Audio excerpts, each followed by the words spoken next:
lagi kong sinasabi sa Makabayan na nung mayor pa ako. Ang laban, wala dyan sa EDSA, ma'am.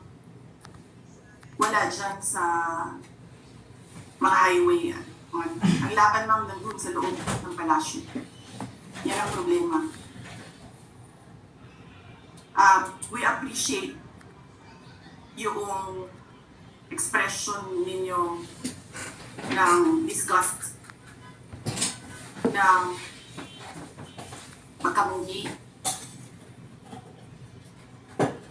ng hopelessness, kasi it reflects kung ano yung nararamdaman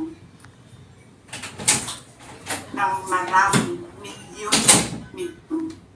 Alam ko yan, ma'am, kasi kahit saan ako pumunta, ako ang sinasabihan, binoto namin yan dahil sinabi mo, iboto namin.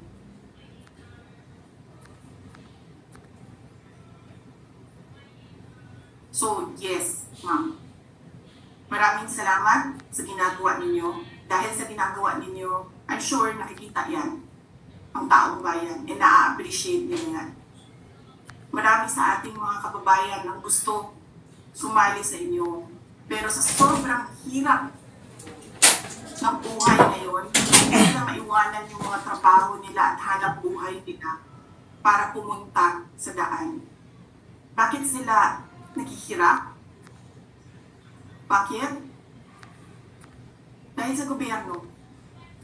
Hindi ba dapat yung gobyerno natin na nagpapagaan ng buhay ng tao?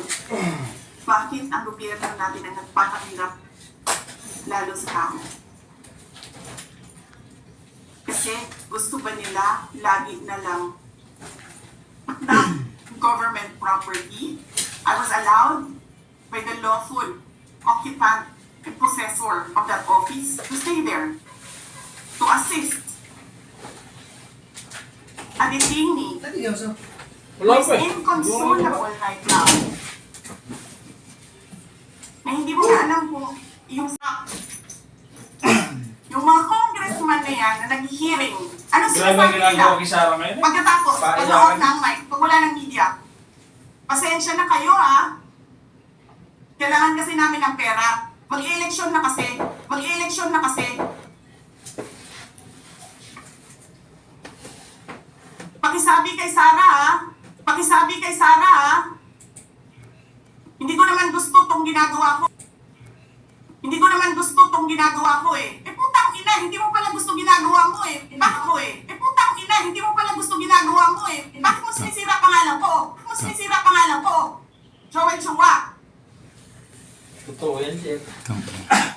Yan. Kasi. Sara. Saan yan? Sa representative, naglalagay, Ganyan. kaya tayo ng ilaw. Ganyan ang bansa. This country is going to end because we are led by a person. Ganito gagawin ninyo?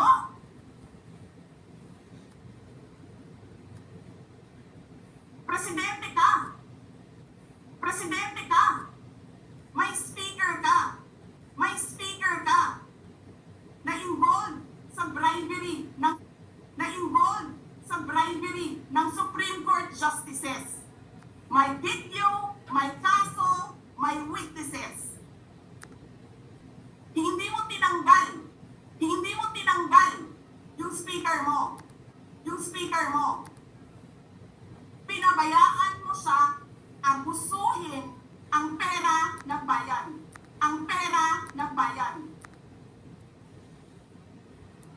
Paikot-ikot sa buong bansa, namimigay ng pera na para bang kanya yung pera.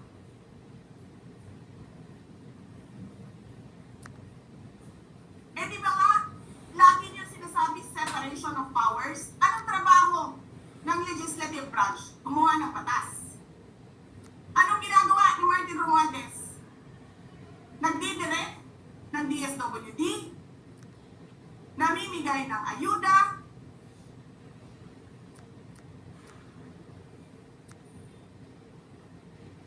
nagsasabi kung anong bibigay, anong ibibigay, anong gagawin. gawin? Sino ba ang presidente dito?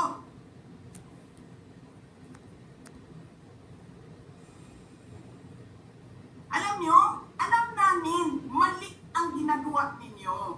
Sinabihan ko lang mga kasama ko sa Office of the Vice President, pasensya na, sumunod na lang tayo para matapos na sila. Tapos ganito ang gagawin ninyo? Alam namin, walang contemptuous doon sa ginawa ni Yusek Lopez. Wala. Lahat ng tanong sinagot niya, pumunta siya, maayos siya kumausap. And then sasabihin ninyo sa amin, bakit kami susulat sa COA? Bakit hindi kami susulat sa COA? Hindi tapos ang appeal namin. Hindi tapos ang audit namin. Tapos, kuhaghag na ninyo dihatanan ang isubmit namo sa COA.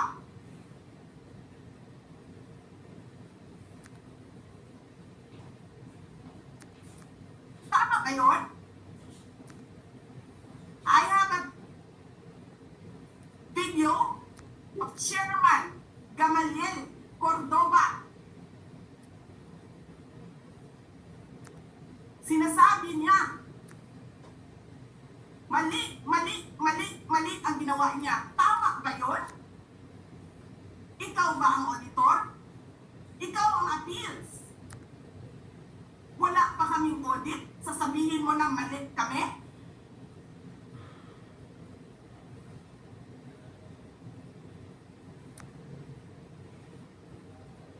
Ang ina ninyo.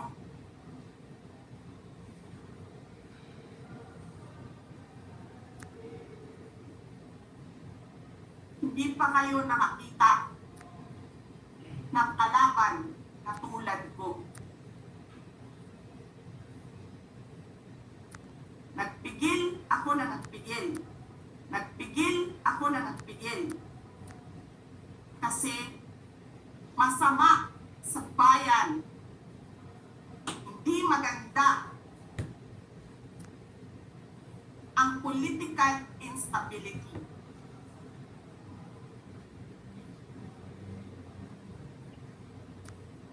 Pinabayaan ko kayo sirain ng pangalan ko. Pinabayaan ko kayo sirain ng pangalan ko. Kasi I have nothing to lose. Sinira niya na siya. Wala na siyang ikakasira pa.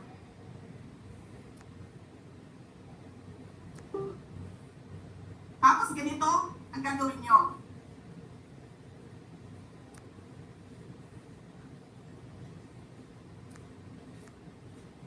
Hindi ko alam paano nakakatulong ang Chief of Staff ng Armed Forces of the Philippines. Gabi-gabi, mahimbing ang tulong mo. Ganito ang bayan natin. Bilyon ang nawawala. Tanungin nyo si Congressman Ungab. Bilyon ang nawawala. Tanungin nyo si Congressman Ungab. Tanungin nyo si Congressman Ungab. Chairman ng Ways and Means, Chairman ng Appropriations Committee. Tanungin nyo siya, paano nawawala ang pera? Paano nawawala ang pera?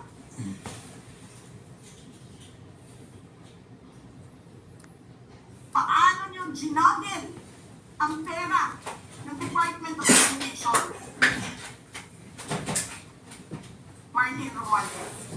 Martin Romualdez. Inattach nyo ang project na hindi man lang dumaan sa paaralan, sa SDS, sa region, even sa central office. Basta na lang listahan ng mga congressman.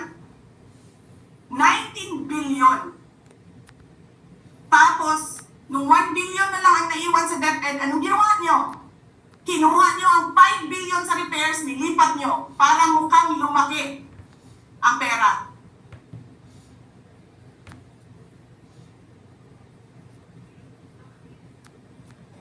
Martin!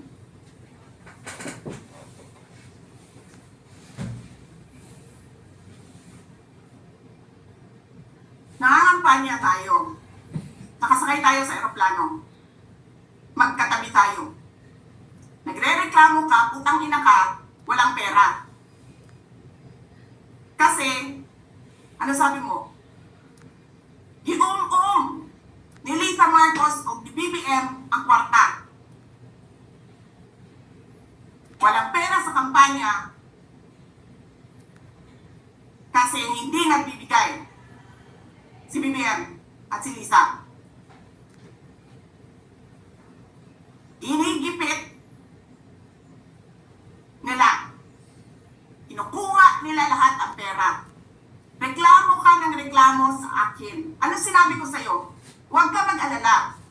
Lahat ng gusto tumulong sa akin, ipapadala ko sa iyo. Kunin mo lahat. Nagreklamo ka kay Medi Poblador kasi tumatanggap ng pera. Ano sabi ko sa'yo? Kausapin mo si Medi, kunin mo lahat ng pera. Lahat ng makuha mo na gustong tumulong sa akin, kunin mo. Gastusin mo. Ano sabi ko sa'yo? Pasensya ka na. Wala ka ng pera. Ano sabi mo sa akin? Sabi mo sa akin, okay lang. Pag nanalo kayo, babawiin ko lahat yan. Hindi ko naman alam, ang buong akala ko, babawiin mo sa negosyo mo. Legitimate businessman ka